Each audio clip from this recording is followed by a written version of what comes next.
As much as you want to save animals, I'm pretty sure you're not going to do it by buying cosmetics. Pretty sure you can't walk into the body shop and buy some burdock root peppermint oil foot scrub, and some little badger somewhere in Scotland is going to go, wow, I feel a whole lot better about my life right now. Somebody's buying that burdock root peppermint oil foot scrub. I don't see the point in testing cosmetics on rabbits anyway, because they're already cute. Slather some lip gloss and eyeliner all over them. Now they're all gussied up like some $3 whore. There's no dignity in that for a rabbit whatsoever. You want to test out cosmetics? Test them out on big game, because they stink. Get up under a hippopotamus there and get some roll-on deodorant under his armpit. See how fresh and self-assured he stays all day, huh? Little lip gloss on a beaver. Real beaver. Stay with me, fella. Real beaver. Right? Dam-building, log-eating beaver. If he's charged through 60 logs and he's still wearing that lip gloss, that's some damn good lip gloss right there, ladies and gentlemen. You know this whole thing about, you ever meet someone famous and you tell your friends, and then they say, well, what was he like? Because all they really want to hear is that he was a prick. That's why they like to say Tom Cruise is the nicest guy in Hollywood. And I always think, well, if I was making $8 million a film, I'd be nice too. Jesus Christ. But I'm not sure he is that nice. Because I always read these articles about how he's so insular and he's into his Scientology and he, stays at a hotel, won't make eye contact with anyone in the hotel because he doesn't want to talk about the plots to his new films. Apparently, as if staring Tom Cruise in the face, he would just crack under pressure. What are you staring at? Hey, you want to hear about my new film? You ever seen a Tom Cruise film like it couldn't figure out the plot in about 18 seconds? Oh, Christ. He's a cocktail maker. He's a pretty good cocktail maker, too.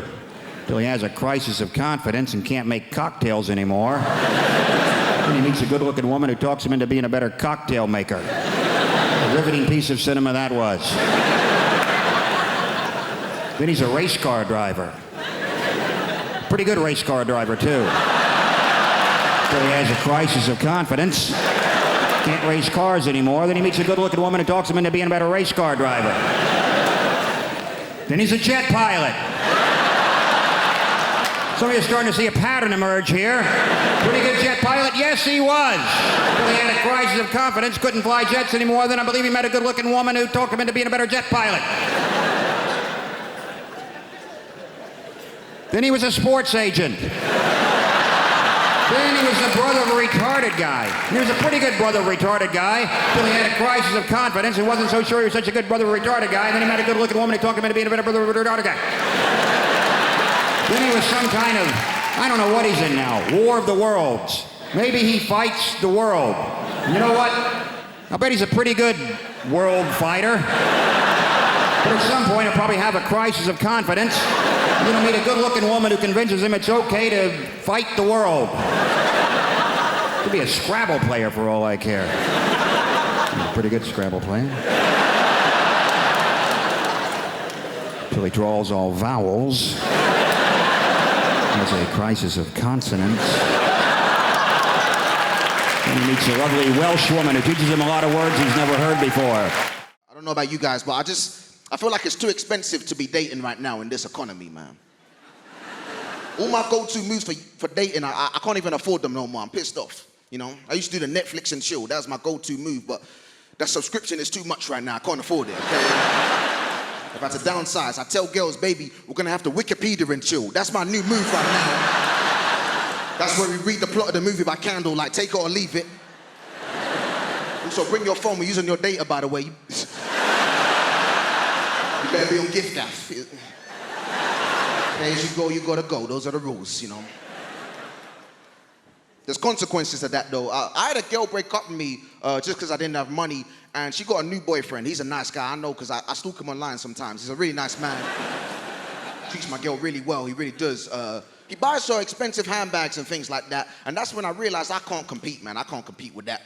I never even bought this girl a bag for life, not one time. That's true. I'll be in Tesco like, baby, you better put that cheese in your pocket. We're not spending that 50p right there. These gold diggers want my plastic bags. They can't have them. That's my bag right there.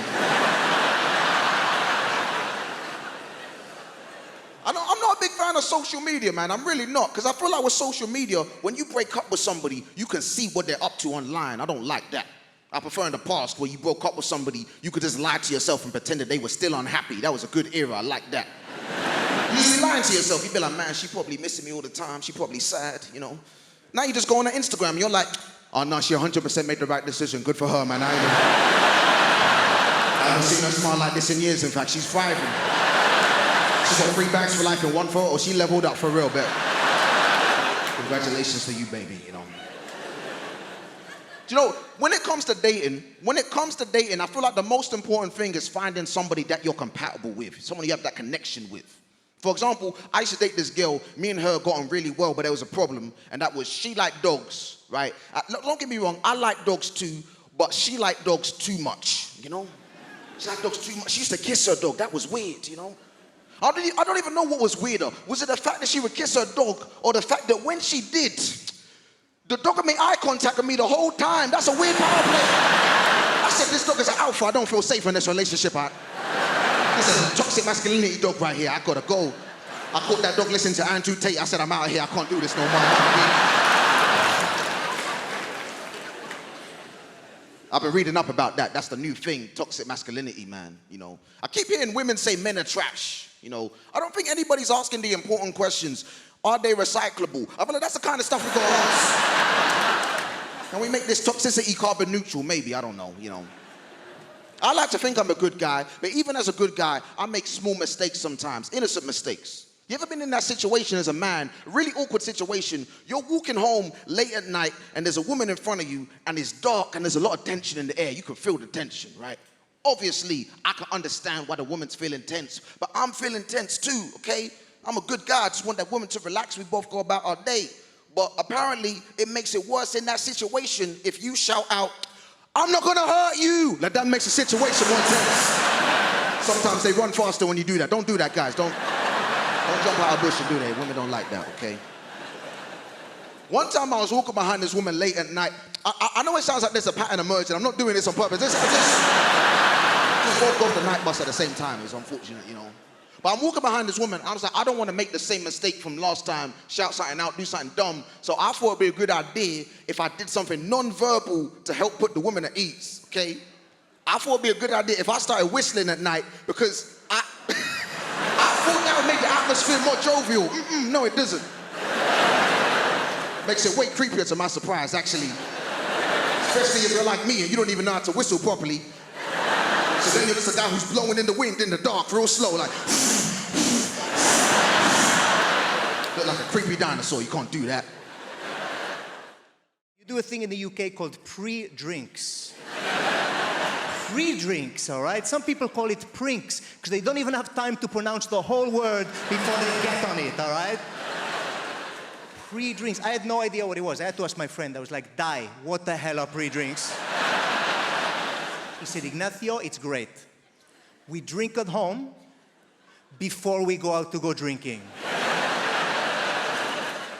I said, that is the stupidest shit I've ever heard in my life. I said, why would you do this? He said, you know, just to warm up to get ready to go drinking. I said, that doesn't make any sense, all right? You don't do it for anything else, do you? You don't go, we're going to go to the cinema, pop a fucking DVD in before we go to the cinema.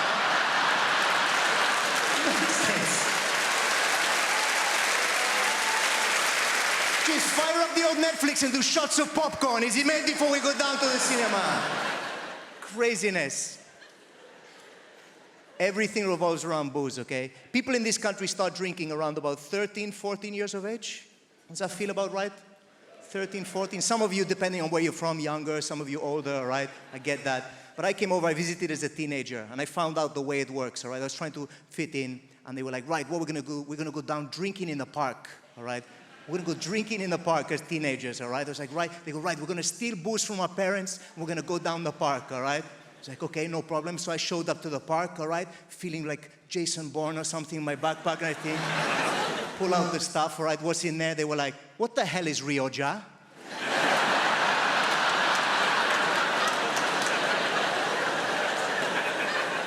Like, it's Rioja. Does anyone have a corkscrew, actually? Because otherwise we're gonna be here for a while.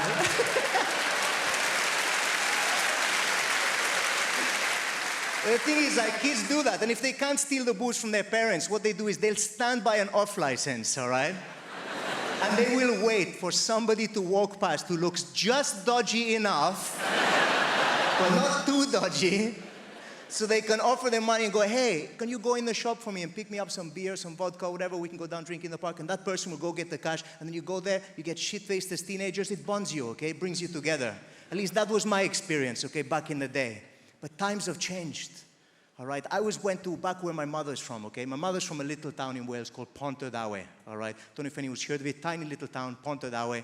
Pontardawe is a Welsh word, all right? Pont means bridge, and Dawe means over a shithole, okay? It's not a delightful place to move to from Mallorca, is what I'm trying to say. Right? My mother hates that joke. She's like, Ignacio, please stop saying that. They've taken all of the trolleys out of the canal, all right? Can we... But I was visiting and I was walking to see my mother and I passed an off license, okay? And there's this kid stood by the off license as I'm passing, all right? And he clocks me and I've got my guitar on my shoulder, so he's thinking, this guy's got no prospects. So he comes over to me with his cash, all right? And he was like, hey, could you maybe go in the shop? I'm like, I know where this is going. He goes, can you pop in the shop? I'm like, right. He goes, if I give you this money? I'm like, yep. And he goes, and get me some. I was like, I know where we're going. He goes, vape. I was like, what? He goes, vape. I said, seriously, vape? He said, yeah. I said, what flavor? He said, cherry. I was like, of course, cherry vape. All right, rock and roll. I go in the shop. I'm laughing to myself. I can't believe these kids asked me for cherry vape. How times have changed, all right? I go up to the counter. The guy behind the counter must have thought I was insane, all right? I'm laughing the whole way through the shop. I grab the stuff, pay for it, put it in the bag. I walk out. I'm laughing on the way out. I give the kid the bag. I go, there you go, pal. 20 Marlboro Red and a bottle of vodka. Grow up, you little shit. What is this? Vape nonsense.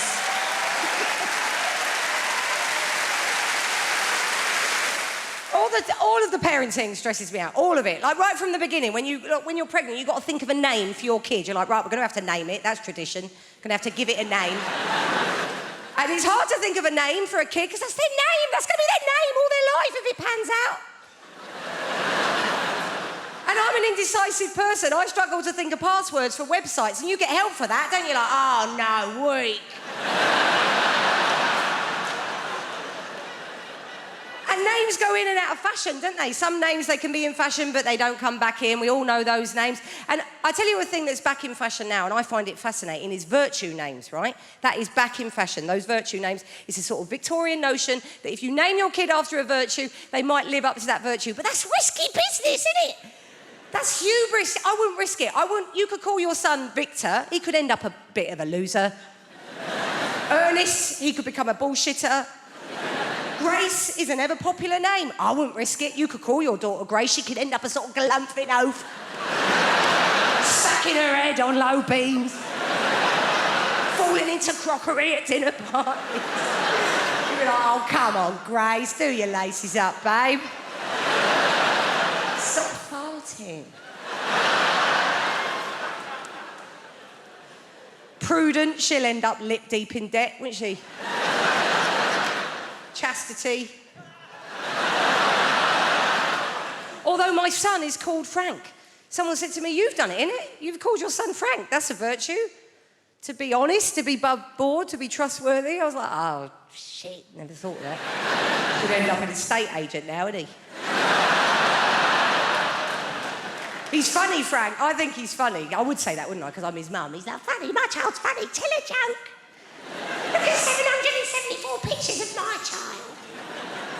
But I think he's funny, right? I went to pick him up from school the other day. I pick him up every day because they get proper arsey if you don't. They do. They ring you. They're like, where are you? I'm like, TK Maxx. Where are you? Oh, all right then, yeah.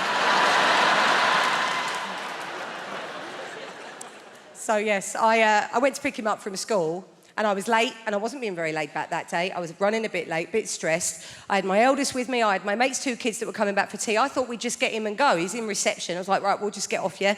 But the teacher stopped me. She went, can you wait, actually? Can we have a quick chat? In that, voice. So I had to arrange my face into one of those mum pretending to give a shit faces. I said, go on, what's he done? She said, do you want to tell Mummy what you did today, Frank, or shall I tell Mummy? He's got upset now. He's like, you tell Mummy. I'm like, what's he done? What? She said, look, today Frank stuck a digit up the teaching assistant's bottom.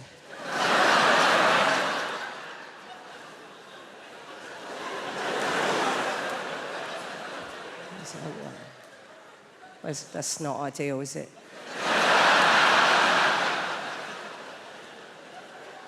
It's very difficult to know what to do with your face. I was going through all the faces in my phone.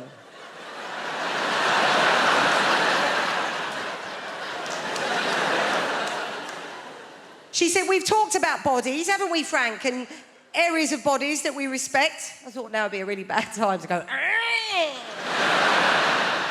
This is awful. I mean, this is a finger up the TA's... I mean, this is now they're teaching numeracy in primary education now. It's not like, oh, if Frank's got one finger up the TA's arse, how many fingers are still on the outside? I'm freaking out. So the head hangs there for about 10, 12 minutes. Finally, the midwife says, it's almost here. It's time. If your wife gives one more push, he'll arrive. So my wife went, yeah! Baby went, I put the TV to mute. And I leapt across the front room. And I caught him.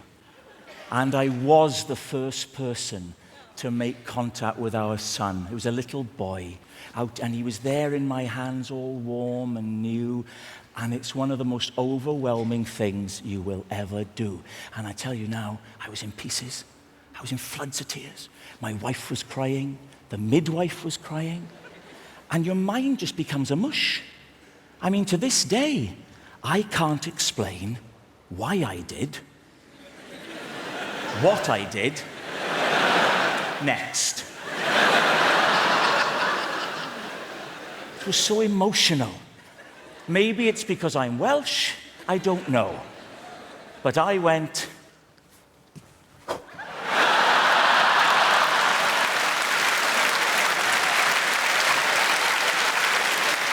Well, thank God we hadn't cut the cord. He shot back.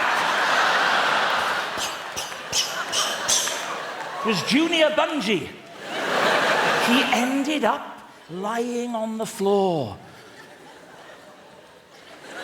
with all this umbilical cord snaking around the room back to his mother, yards of it. I thought, what the hell do we do now? I needn't have worried. Calm as a cucumber, the midwife walked over to my wife. She put her left foot on my wife's right foot and pressed hard. And just like a Hoover, the cord went... And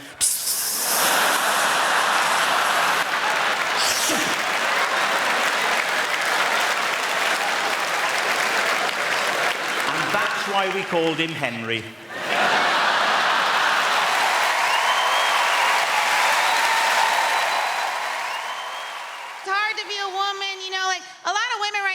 Posting naked or almost naked pictures online to show how confident we are.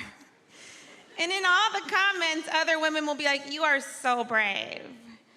Well, I really just think that means not a model. Also,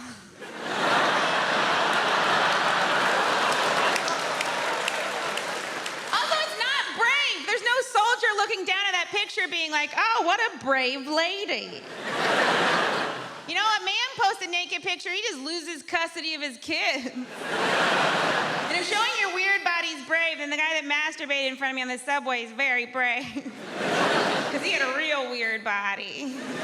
And he was making weird faces. He might be the bravest man I know.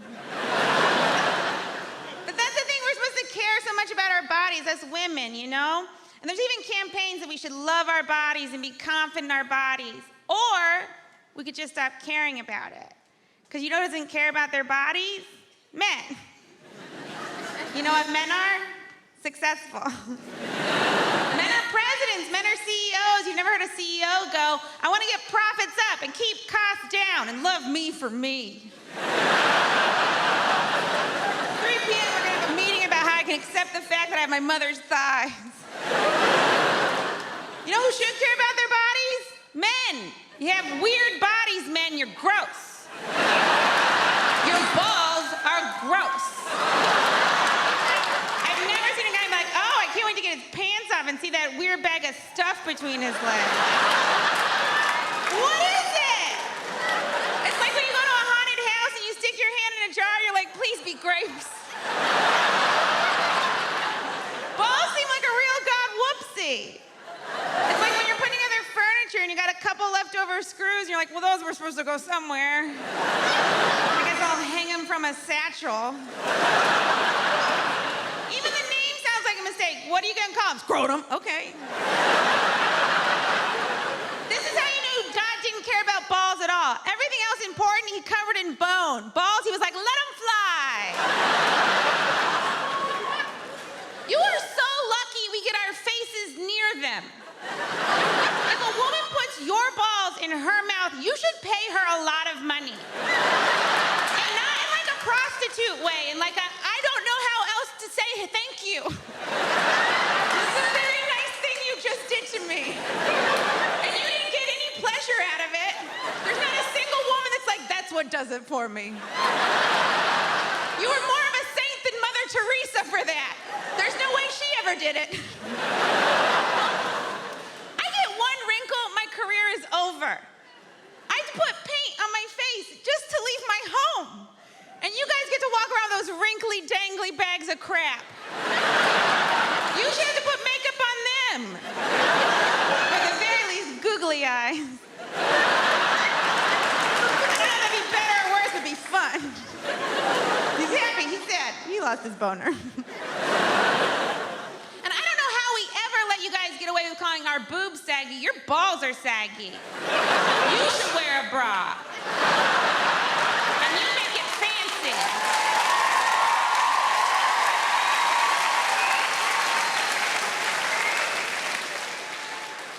All those women clapping, they meant yours.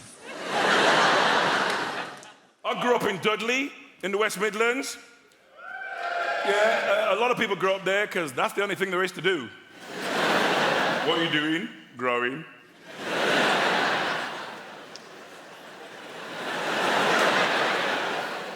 In the 50s, my parents emigrated from Jamaica to Dudley. Yeah, Nancy, I'm gonna say that again just for you. They emigrated from Jamaica to Dudley. Why? What was my dad thinking? Bloody blue sky all the time. I want hail and sleet and snow. All this joyous reggae music. Where can a man get some Des O'Connor? We need pack your bags, we're going to Dudley. They made me go to church every Sunday. The Pentecostal Church of God in Prophecy. See, that's a black name. White churches are always called things like St. Thomas's. We're all outside going, St. Thomas's what? St. Thomas's Epiphany of the Shining Light of God in Christ in West Bromwich? Now, that's a name. You arrived late for church. Sorry I'm late, I was reading the sign. It's as good as Stephen King. I went to Blue Coat Secondary Modern School in Dudley. A lot of bullying there. I mean, you know, back in the day, it was different as well. You get punched in the face, you keep it to yourself. Nowadays, you go straight to the head teacher. Peter Wilkins has been punching me every day since the start of term. I'm not going to teach him anymore. I've got a daughter, 17. She's got a pet name for me. Taxi. Yeah, because the only time I see her is in the car, and even then she gets in the back. I'm like, how was school? She's like, you're not one of those cabbies who's going to talk all the time, are you? Her childhood's different from mine. I mean, you know, when I was a kid, it felt like everybody in Dudley had permission to beat me. It wasn't just my mum.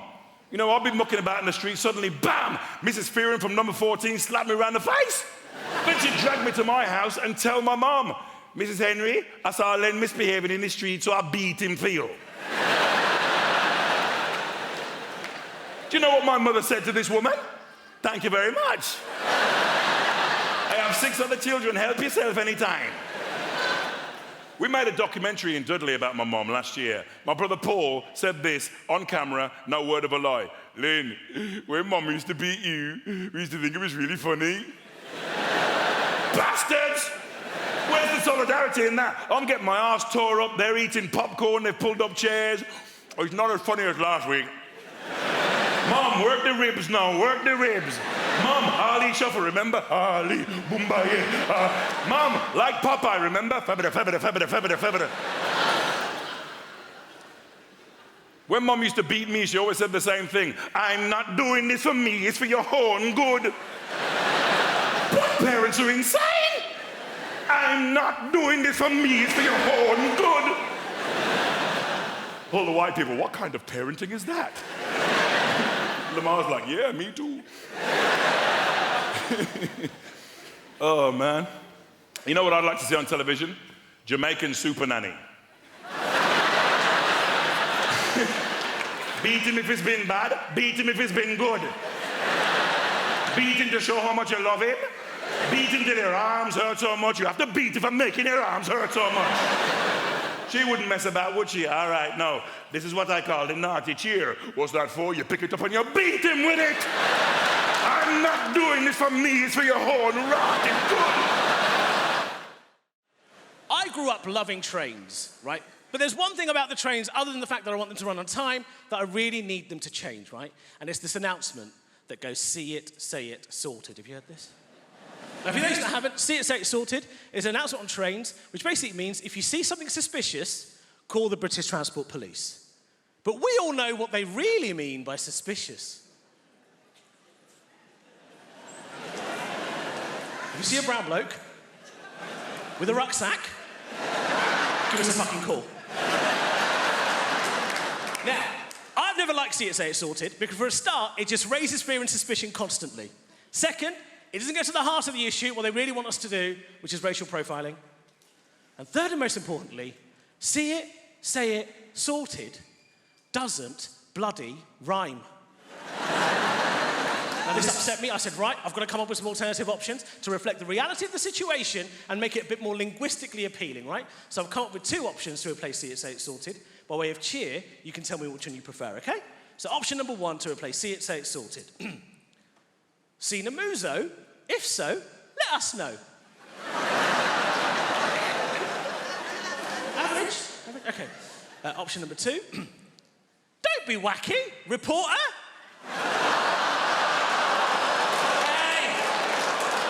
Hey! You little racist pieces of... Gotcha! I'm in my late 30s at the moment, and a lot of my friends are already kind of parents of toddlers. Do we have any parents of toddlers in at the moment? Give me a cheer. Yeah, you are the worst human beings on the planet. I hate each and every single one of you, right? Because parents of toddlers nowadays, my God, they feel the need to show that they love their child when they're in public. Like, get on a train, you'll 100% see this. They'll be like, Oscar, we're on a train. Did you bring your bag with you today, darling? I know there are lots of people on the train, aren't there? What's that? You want to press the button even though they're waiting? Don't worry about them. I'll read you a story first, yeah, Oscar? I love you, Oscar. I love you, Oscar. I really love you, Oscar. Fuck off.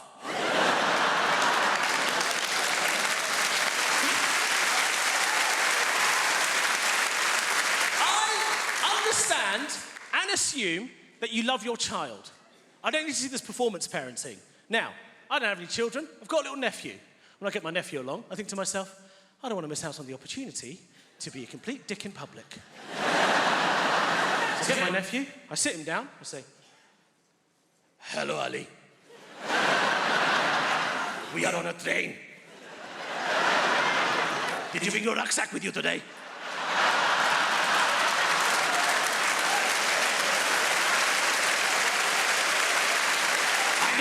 There are lots of people on the train. What's that? You want to press a button, do you? All the parents shut the hell up. And there's a woman in the corner going, see it, say it, sort it.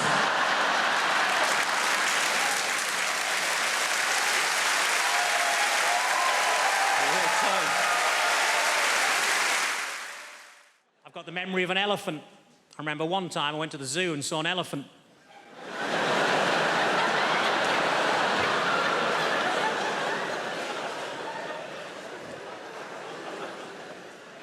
I was disappointed to find that Dunkirk wasn't actually a biography of William Shatner.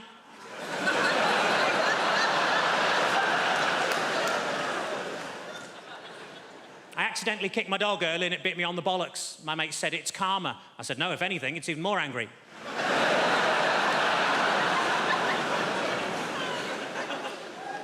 I tell you what always catches my eye, short people with umbrellas.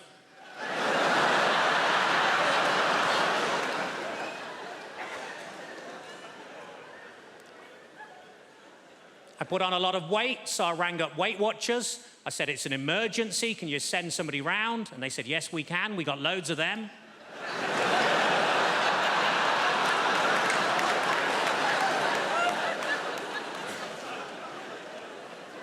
I was actually thrown out of Weight Watchers for making sarcastic comments at the weekly weigh-in.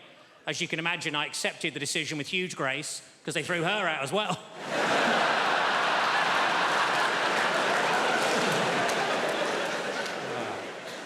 I was watching TV, the announcer said there's a documentary about the clitoris on the red button, but I couldn't find it.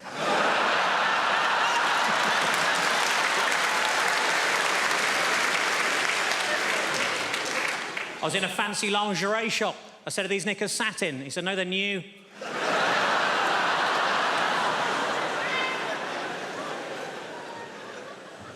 I didn't know what to get my little niece for Christmas, so I asked my sister what she's into. Apparently at the moment she's mad about frozen stuff, so I got her some oven chips and peas. It's been a tough week. I got myself a memory foam mattress and now it's trying to blackmail me.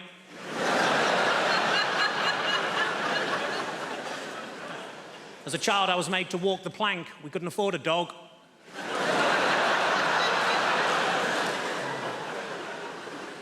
I went on a positive thinking course. It was shit. You would be. And it was half empty. The area in a Nando's between the front and back door is called the peri-perineum.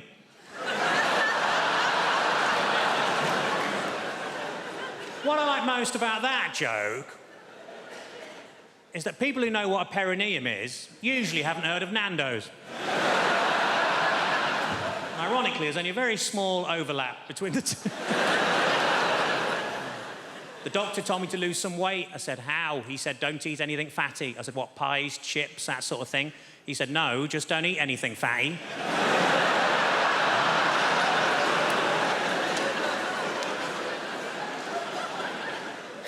Old lady names are very much back in fashion at the minute, like Lily or Elsie or Rose, and we wanted something like that for our daughter, but we couldn't decide, so in the end we just called her Nan. So we shall grow into it.